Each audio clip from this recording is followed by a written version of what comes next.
নমস্কার, আপনারা দেখছেন বঙ্গবার্তা, সবার কাছে সবার কথা। চাকরি যাবার পরদিনই তারা সর্বাত্মক আন্দোলনের ডাক দিয়েছিলেন। শহীদ মিনারে সাংবাদিক সম্মেলনে বলেছিলেন, চাকরিতে না ফেরা পর্যন্ত আন্দোলনের রাস্তা থেকে সরে আসবেন না।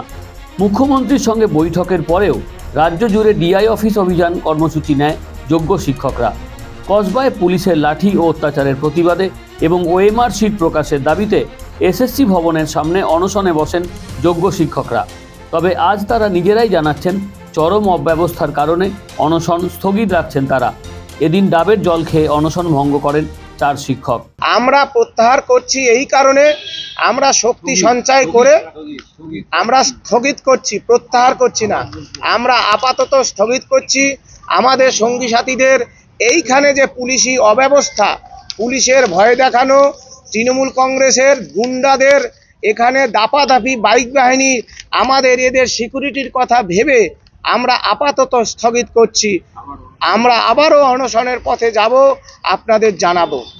আমরা এখনো বলছি, রাজ্যের মুখ্যমন্ত্রী আপনি ইগো ছেড়ে যোগ্যদের তালিকা দিন এবং মিরর ইমেজ প্রকাশ করুন। 1 মিনিট সময় লাগবে। আপনি কেন করছেন না?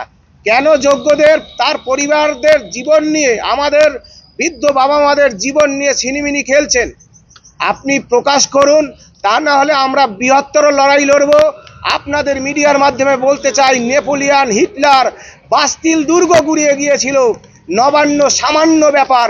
সুতরাং আমরা প্রস্তুত রয়েছি, কারণ আমাদের নিজের মেধায় পাওয়া চাকরি যদি চলে যায়, আইনের প্রতি তো আমাদের শ্রদ্ধা থাকবেই। কিন্তু এই দেশ ভগৎ সিংয়ের দেশ, এই দেশ ক্ষুদিরাম বসুর দেশ, এই দেশ নেতাজি সুভাষচন্দ্রের দেশ। সুতরাং আমরা পরবর্তী সময়ে সিদ্ধান্ত নেব নিজের চাকরি ফিরে পাওয়ার জন্য কোন পথে আন্দোলন করতে হবে। Bureau report, Bangabarta.